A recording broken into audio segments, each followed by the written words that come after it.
Bonnies came into tonight's game looking to clinch the 1 seed in next week's Atlantic 10 championship and also have a share of the Atlantic 10 regular season crown, and they did just that. Despite being down by 6 at the half, the Bonnies were able to come back and defeat the Fordham Rams 52-45 at their last home game of the season. They were led by Jessica Jenkins, who netted 17 for the Bonnies. This women's team is the first Bonaventure team in any sport in school history to claim an Atlantic 10 regular season title. Let's send it to Matt for some highlights. Thanks a lot, Shannon. Let's get to these highlights. The Bonnies offense really struggled in the first half, scoring just 21 points. There's Jenkins hitting a 3 from the wing. She would move into 16th place on the all-time list with 3 threes tonight, putting her at 321 for her career. There's Van Tatenhove and then Boker here from the wing. The Bonnies go into the half trailing this one. Fordham really came out strong. They needed this win to get in the A10 tournament. In the second half, the Bonnies got rolling, however, in transition. First Ortega, then Van Tatenhove.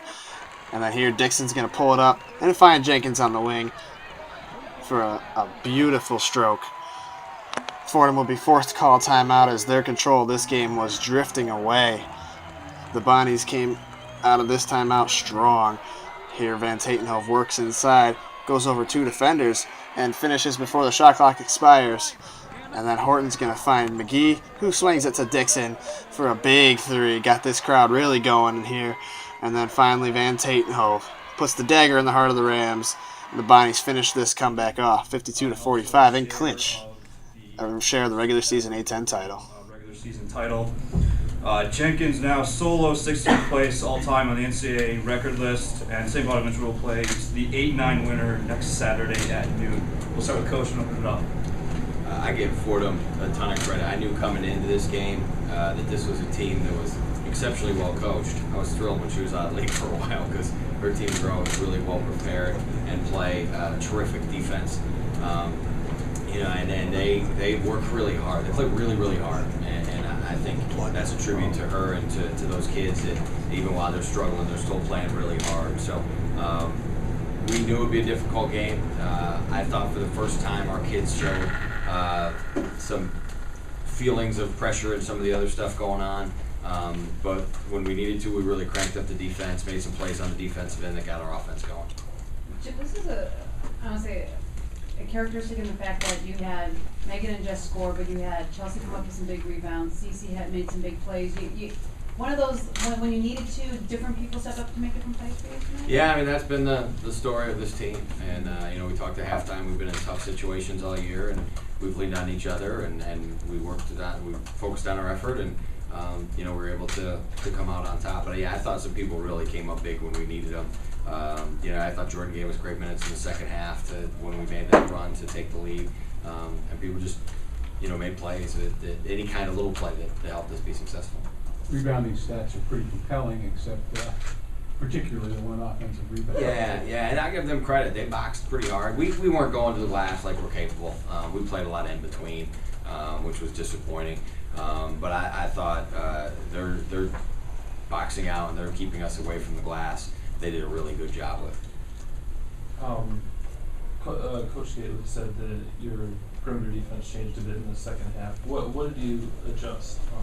The way we defend the ball screen. We adjusted how we defend the ball screen. We didn't want them. We were late with a lot of the things with our rotation, and they did a good job exposing that, so we adjusted how we defended that, and our kids did a really good job of picking that up and being able to improve the ball pressure and the rotations the way we needed it. Jess and Mike, Coach mentioned that maybe even one of the times that saw you guys were part of the game, feeling a little bit of the pressure and stuff going on. From your perspective, what was out of sync for a big part of that game today?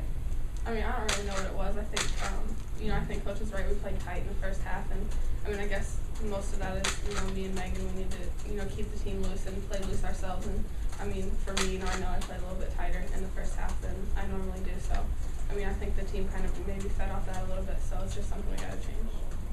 I think we made shots difficult for ourselves, and the credit to Fordham's defense as well.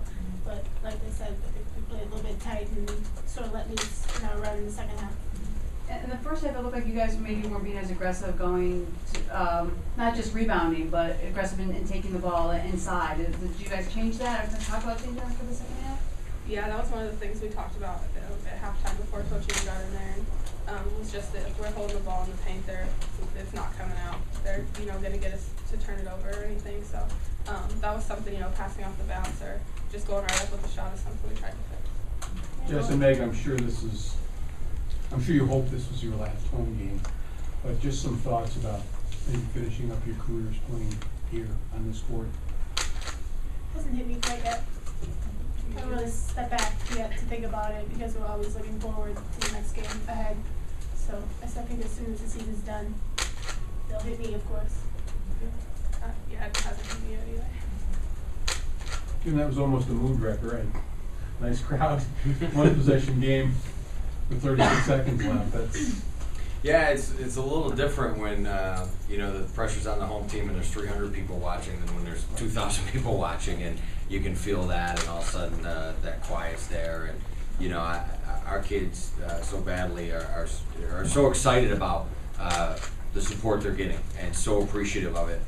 They don't want to let anyone down, and we certainly don't want to, but we've got to make sure that we stay true to what's gotten us here, and that's playing for one another, and the support and everything is appreciated, but at the end of the day, we got to make sure we're enjoying playing together and playing for one another.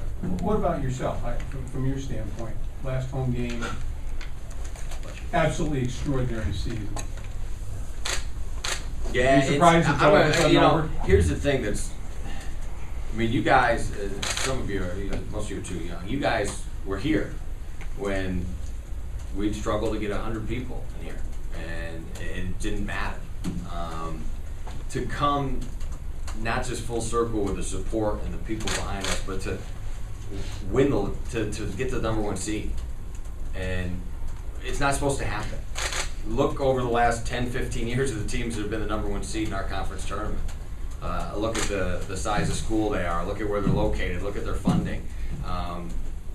It's not supposed to happen, and it just did. That's an absolute credit to these guys, to all of our kids and their dedication to one another, their abilities, and their incredible resiliency. And while I'm with them, I look forward to, and we're ready for the next game, and we'll move towards that. No one can ever take away what has happened here and what they have meant, and all of this team has meant to our program, to this university and community. It's something very, very special. It's unfathomable, I think was the word you used, except for these guys. These guys saw it, went after it, and got it. I don't know what's going to happen over the next month or longer, but I know that can't take away what great accomplishments have already occurred and what great feelings these guys have generated.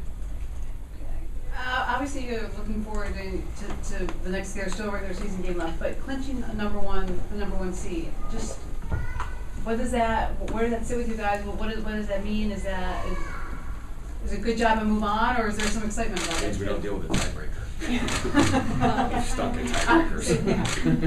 It feels good, but to be honest, that wasn't our goal at the beginning of the year. Our goal was, only to get to the NCAA tournament. Hopefully, what we're doing now helps us with that. But I think it's just kind of a great move on type of thing, just because that wasn't one of our goals, and we haven't gotten to our goal yet. Coach, you talked about some things that maybe could be negatives, like with the lack of rebounding and some of the passing and defense. But do you think in some ways those could be positives as reminders to do those things with heading into the postseason? Yeah, I think this time of year, your team is what your team is. You got to prepare, you got to play how you need to play. But I think if people make some mistakes, they can learn from and understand the importance of fixing those mistakes. We don't beat people up or talk too much about those kind of things now. We just make sure we try to do what we're good at and correct the things that maybe we struggle with. Anything else? Thank you, guys.